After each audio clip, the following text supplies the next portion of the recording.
పక్కా కొలతలతో hotel style masala dosa చేస్తున్నామండి. ఈ ఒక్క సీక్రెట్ ఐటమ్ వేయడం వల్ల దోశలు మరింత క్రిస్పీగా వస్తాయండి. హాయ్ ఫ్రెండ్స్, విరాజీస్ కిచెన్ స్వాగతం సుస్వాగతం. ఈ రోజు మనం క్రిస్పీ దోశలు చేస్తున్నామండి. అవి కూడా పేపర్ కంటే పల్స్గా అండి. మనం ఎప్పుడు దోశలు చేసినా క్రిస్పీగా రాదండి, మెత్తగానే వస్తుంది.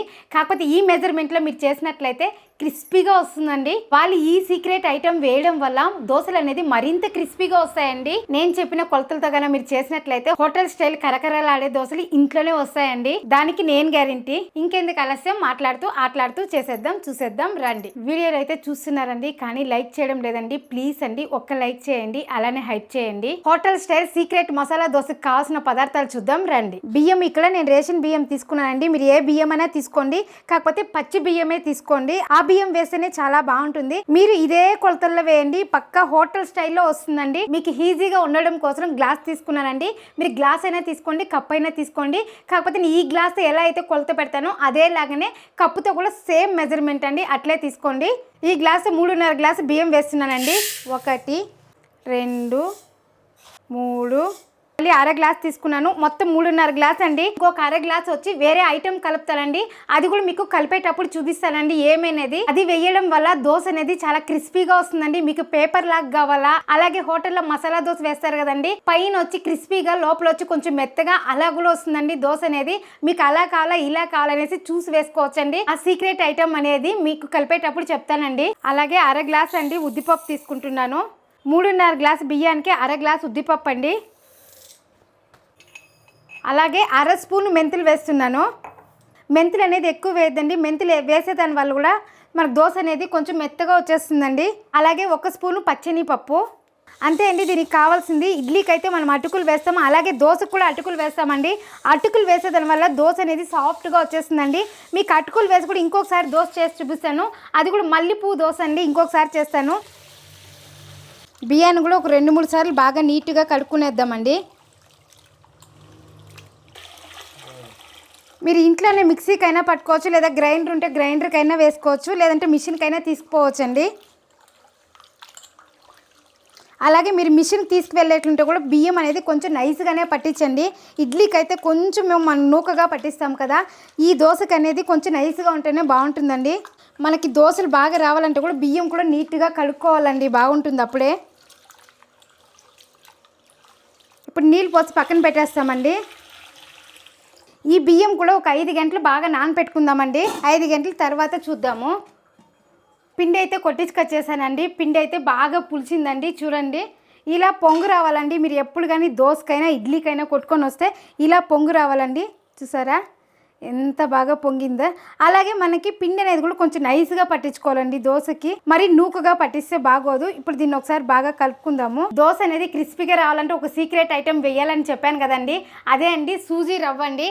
మామూలుగా మనం ఉప్మా చేస్తాం కదా, మీడియం రవ్వ, ఆ రవ్వ తీసుకున్నానండి. మీరు బెన్సీ రవ్వ తీసుకోవద్దండి, మామూలు మీడియం రవ్వ తీసుకున్నారంటే సరిపోతుందండి. చూద్దురండి, చూడండి ఈ రవ్వ అండి.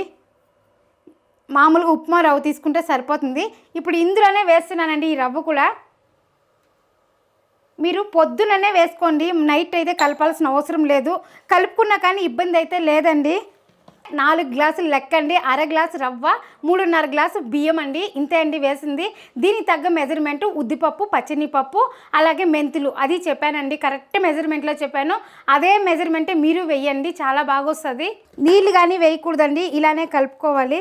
కలుపుకున్న తర్వాత మీరు రేపటికి కానీ మన్నాడు కానీ దోశ వేసుకోవాలి అంటే ఇలాగనే పిండి తీసి ఒక డబ్బాకి స్టోర్ చేసుకోండి.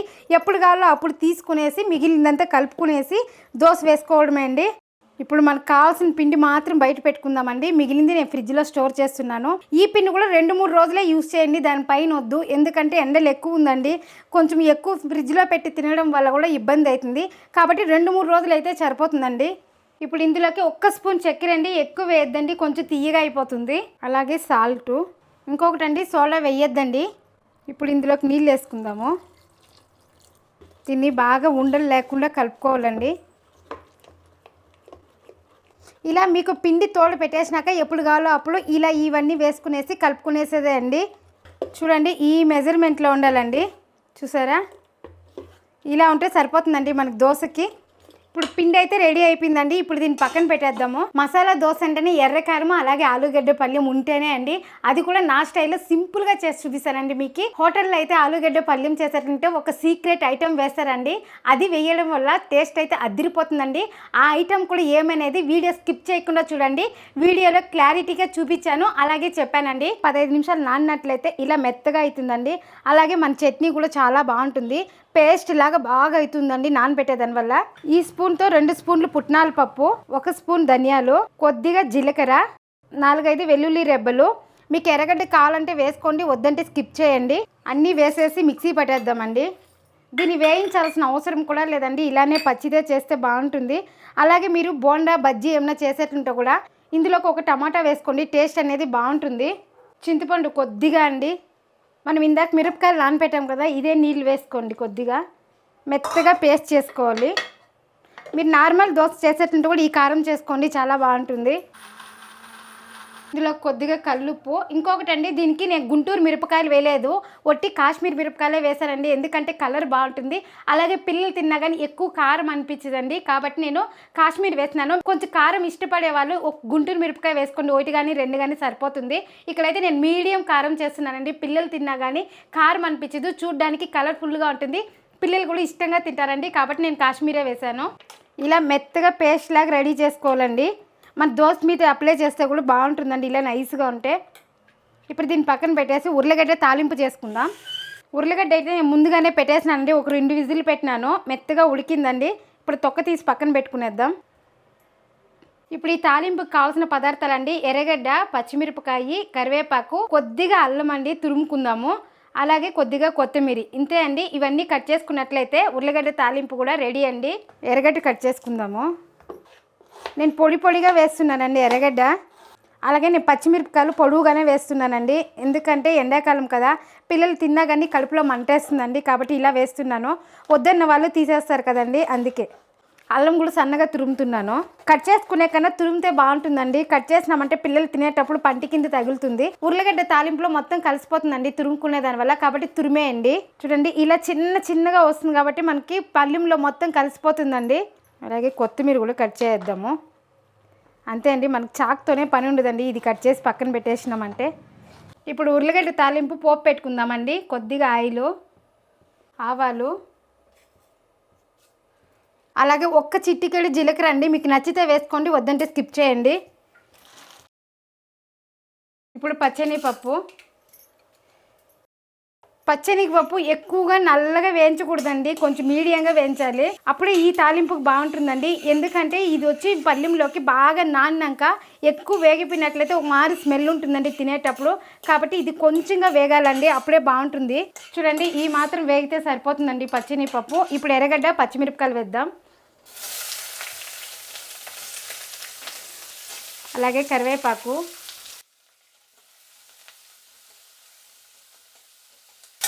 అలాగే అల్లం తురుము కూడా ఇప్పుడే వేసేస్తున్నానండి. అల్లం తురుము కూడా బాగా వేయించినట్లయితే పచ్చివాసన పోతుందండి. ఉర్లగడ్డ తాలింపు డిఫరెంట్గా కావాలంటే కొంచెం క్యాప్సికము అలాగే పచ్చి బఠానీ వేసుకుంటే కొంచెం ఫ్లేవరు చూడడానికి బాగుంటుంది, పిల్లలు కూడా ఇష్టంగా తింటారండి. అలా కూడా ఒకసారి ప్లాన్ చేయండి, చాలా బాగుంటుంది. ఇందులో కొద్దిగా పసుపు,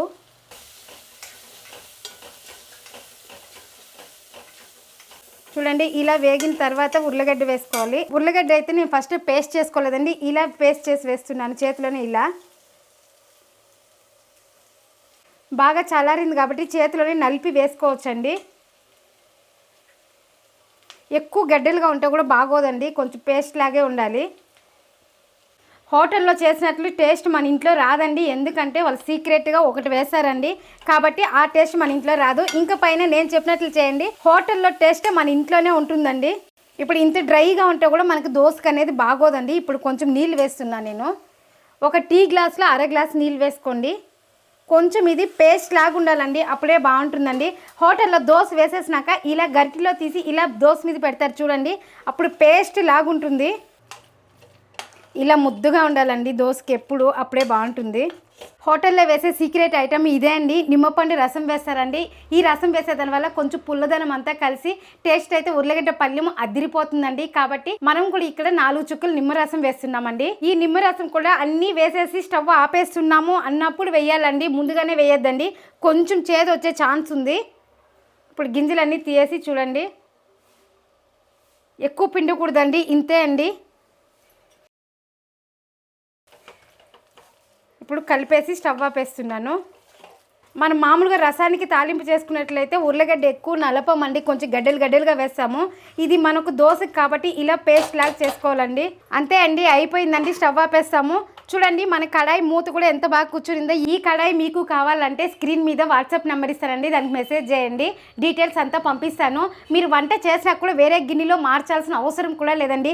ఇందులోనే ఇలా పెట్టేసి మూత పెట్టేసినట్లయితే చూడ్డానికి అందంగా ఉంటుంది, కూర కూడా సేఫ్గా ఉంటుందండి. అలాగే చేసినా కానీ టేస్ట్ అయితే అదిరిపోతుందండి కూరలో.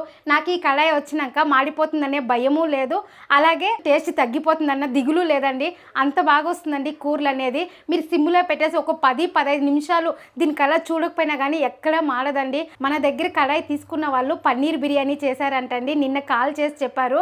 వాళ్ళు అన్నారు, అమ్మ ఎంత బాగుంది ఈ కడాయిలు, చాలా బాగుంది అనేసి. ఫస్ట్ వాళ్ళు 26-28 తీసుకున్నారండి.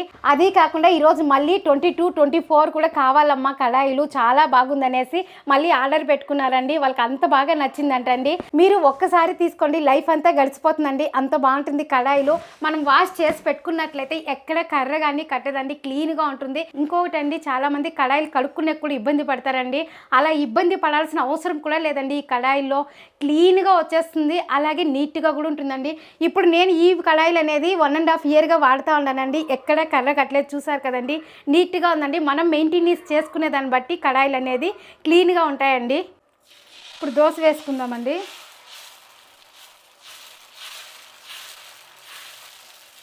ఇలా మీకు ఎంత పలుసగా కావాలో అంత పలుసగా వేసుకోవచ్చండి. ఇప్పుడు ఆయిల్ వేస్తున్నాను, మీరు ఆయిల్ అయినా వేసుకోండి, నెయ్యి అయినా వేసుకోండి.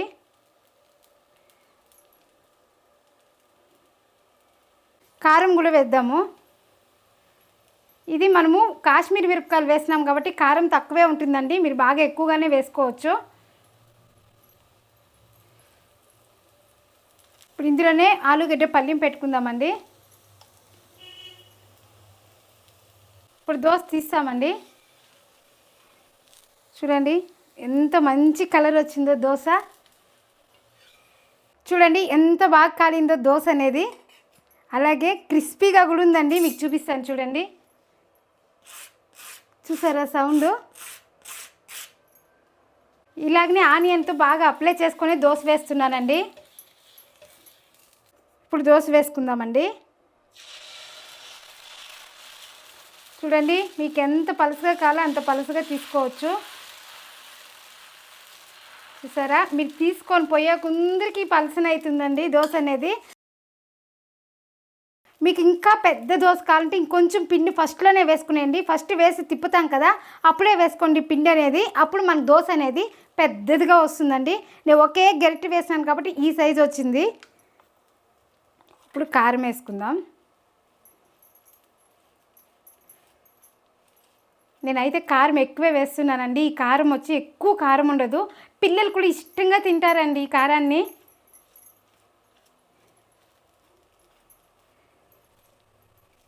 ఇప్పుడు ఆయిల్ వేసుకుందాం.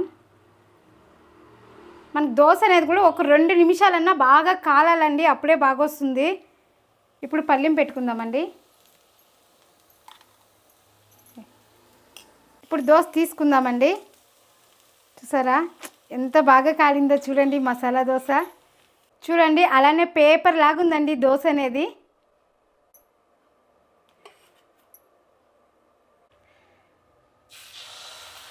ఇంకొక దోశ వేస్తున్నానండి.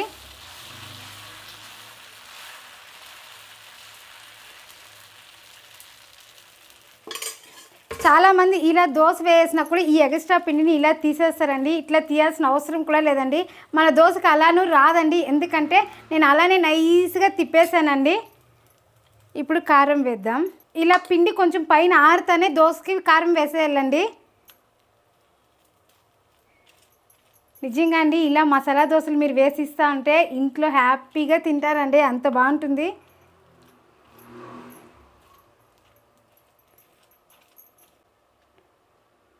అలాగే ఆయిల్ వేసుకోవాలండి.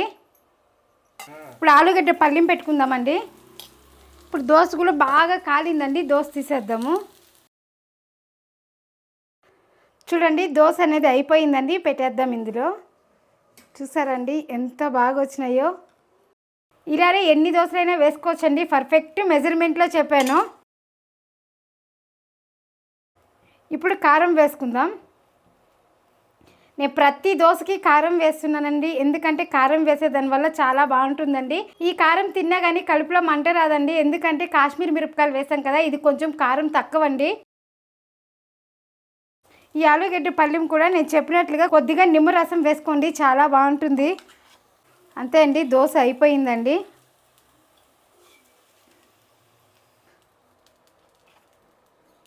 చూడండి మన దోశలు ఎంత బాగా ఉన్నాయి, అలాగే ఇంకా కూడా క్రిస్పీగా ఉందండి. చూసారా, చూడండి ఎంత క్రిస్పీగా ఉందంటే, అలాగే పల్స్గా కూడా ఉందండి. మన పేపర్ ఎంత పల్స్గా ఉందో అంతే పల్స్గా ఉందండి దోశ కూడా. చూసారా, చూడండి టేస్ట్ కూడా చాలా బాగుంటుందండి.